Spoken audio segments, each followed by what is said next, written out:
दोस्तों, क्या आपके एमबीआर प्लांट में मेम्ब्रेन बार बार चोक हो रही है, टीएमपी लगातार बढ़ रहा है, परमिएट फ्लो कम हो गया है, क्लीनिंग करने के बाद भी प्रॉब्लम वापस आ जाती है? तो आज का ये वीडियो आपके लिए बहुत इंपॉर्टेंट होने वाला है, क्योंकि आज मैं आपको बहुत आसान भाषा में समझाऊंगा एमबीआर सिस्टम कैसे काम करता है, मेम्ब्रेन चोक क्यों होती है, टीएमपी हाई होने का असली कारण, फ्लक्स कम क्यों होता है, एरेशन का क्या रोल है, सीईबी और सीआईपी क्या होते हैं, और प्रैक्टिकल फील्ड सॉल्यूशंस जो एक्चुअल प्लांट में काम करते हैं। अगर आप ईटीपी ऑपरेटर हो तो ये वीडियो आपकी डेली प्रॉब्लम सॉल्व कर सकता है। पार्ट 1, एमबीआर क्या होता है। सबसे पहले समझते हैं एमबीआर आखिर होता क्या है। एमबीआर का पूरा नाम है मेम्ब्रेन बायो रिएक्टर। ये एक एडवांस ट्रीटमेंट टेक्नोलॉजी है। सिंपल भाषा में एमबीआर में बायोलॉजिकल ट्रीटमेंट और मेम्ब्रेन फिल्ट्रेशन दोनों एक साथ होते हैं। यानी बैक्टीरिया पोल्यूशन को कंज्यूम करते हैं, मेम्ब्रेन पानी को फिल्टर करती है, इसलिए एमबीआर का ट्रीटेड वाटर बहुत क्लियर आता है।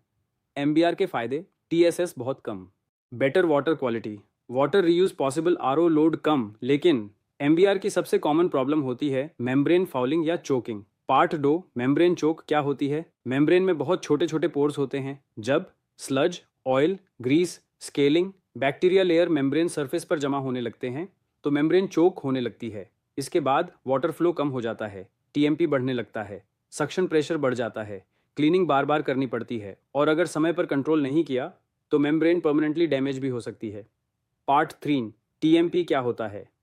टीएमपी का मतलब होता है ट्रांस मेम्ब्रेन प्रेशर। ये प्रेशर बताता है कि मेम्ब्रेन को पानी पास कराने के लिए कितनी फोर्स लग रही है। सिंपल भाषा में मेम्ब्रेन क्लीन होगी, टीएमपी लो रहेगा, मेम्ब्रेन डर्टी होगी, टीएमपी हाई हो जाएगा।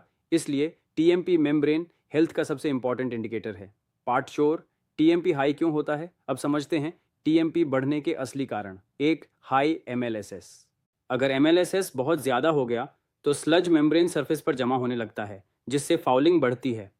2, एरेशन कम होना। एमबीआर में एरेशन बहुत इंपॉर्टेंट होती है। एयर बबल्स मेम्ब्रेन को कंटिन्यूअसली साफ रखते हैं। अगर एयर कम होगी स्लज मेम्ब्रेन पर चिपक जाएगा। 3, oil and grease. Oil membrane का सबसे बड़ा दुश्मन है। ऑयल मेम्ब्रेन पोर्स को ब्लॉक कर देता है। रिजल्ट, फ्लक्स कम, TMP high. 4, high COD load.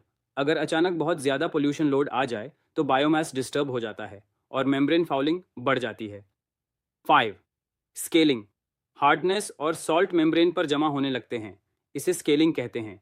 ये प्रॉब्लम हाई टीडीएस वाटर में ज़्यादा होती है। 6, बायोफाउलिंग। कई बार बैक्टीरिया मेम्ब्रेन सरफेस पर स्लाइमी लेयर बना देते हैं, इससे मेम्ब्रेन की परमेबिलिटी कम हो जाती है। पार्ट 5, फ्लक्स क्या होता है। फ्लक्स का मतलब होता है मेम्ब्रेन कितना पानी फिल्टर कर रही है। अगर फ्लक्स लगातार कम हो रहा है तो समझ जाओ मेम्ब्रेन डर्टी हो रही है, इसलिए फ्लक्स मॉनिटरिंग बहुत ज़रूरी है। Part 6, practical solutions. Step 1, proper aeration maintain करो। एमबीआर में एरेशन सिर्फ ऑक्सीजन देने के लिए नहीं होती।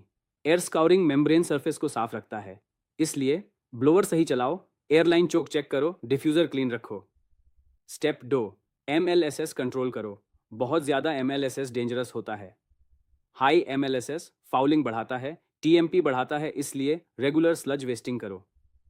स्टेप 3, ऑयल कंट्रोल करो। ऑयल को एमबीआर में जाने से रोको। अगर ऑयल अंदर गया मेम्ब्रेन लाइफ बहुत कम हो जाएगी। स्टेप 4, रेगुलर बैकवॉश करो। बैकवॉश मेम्ब्रेन क्लीनिंग का बेसिक प्रोसेस है।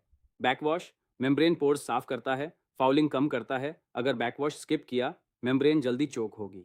पार्ट 7, सीईबी क्या होता है। सीईबी का पूरा नाम है केमिकल एनहांस्ड बैकवॉश। ये हल्की केमिकल क्लीनिंग होती है। जनरली हाइपो ऑर्गेनिक फाउलिंग के लिए, सिट्रिक एसिड स्केलिंग के लिए सीईबी रेगुलर करना बहुत ज़रूरी है।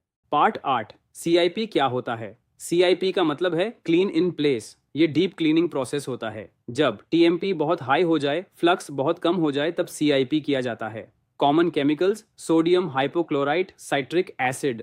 पार्ट 9, हेल्थी एमबीआर की पहचान। हेल्थी एमबीआर सिस्टम में stable TMP, good permeate flow, clear water, stable aeration, no bad smell मिलता है। Part 10, common operator mistakes. अब बात करते हैं ऑपरेटर की कॉमन मिस्टेक्स की। एरेशन कम रखना, स्लज वेस्टिंग ना करना, क्लीनिंग डिले करना, ऑयल कंट्रोल इग्नोर करना, शॉक लोड भेजना, हाई एमएलएसएस मेंटेन करना। ये मिस्टेक्स मेम्ब्रेन लाइफ को बहुत कम कर देती हैं। Part 11, practical field tips. कुछ important operator tips: daily TMP monitor करो, फ्लक्स रिकॉर्ड मेंटेन करो, एरेशन चेक करो, ऑयल ट्रैप मेंटेन करो, सीईबी डिले मत करो, इनलेट लोड स्टेबल रखो। ये छोटी छोटी चीज़ें मेम्ब्रेन लाइफ को काफ़ी बढ़ा देती हैं।